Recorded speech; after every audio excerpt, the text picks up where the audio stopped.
તો મહત્વના સમાચાર પર નજર કરીએ તો સુરતમાં પૂર્વ કોર્પોરેટરને પકડવા દિલ ધડક ઓપરેશન હાથ ધરવામાં આવ્યું છે। પ્રકાશ દેસાઈને પકડવા ટેરેસથી ઘરમાં પ્રવેશી પોલીસ। પ્રકાશ દેસાઈ જે કોર્પોરેટર છે તેને પકડવા ઢાબા પરથી પોલીસ તેના ઘરમાં પ્રવેશી। આ દિલ ધડક ઓપરેશન સુરતમાં પોલીસ દ્વારા હાથ ધરવામાં આવ્યું છે।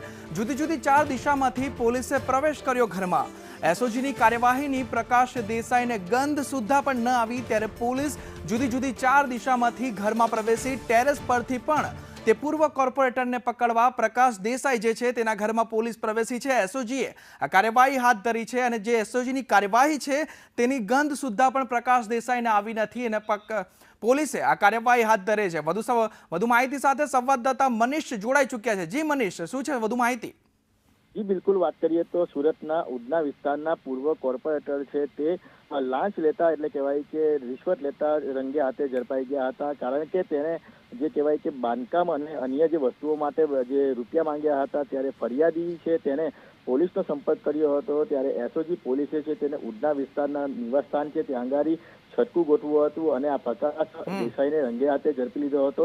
પરંતુ આ પ્રકાશ દેસાઈ જે તે હોશિયાર હતો એટલે જે પોલીસની એને ગંધ આવી જતા તેને બહારથી દરવાજો બંધ કરી લીધો હતો। ત્યારે પોલીસ છે તે જે ટેરેસની ઉપર ચડી ગઈ હતી અને દિલ ધડક જે કહેવાય કે રેસ્ક્યુ કર્યું હતું। ટેરેસની ઉપર જીવના જોખમે ચડીને તેને પ્રકાશના જે દરવાજા છે તે તોડી નાખ્યા હતા। ત્યારબાદ અંદર પ્રવેશ્યો હતો અને જે પ્રકાશને છે તે જે કહેવાય કે ખંડરી માંગતા લાંચ લેતા રંગે હાથે ઝડપી પાડ્યો છે। જી, સમગ્ર માહિતી બદલ આભાર મનીષ।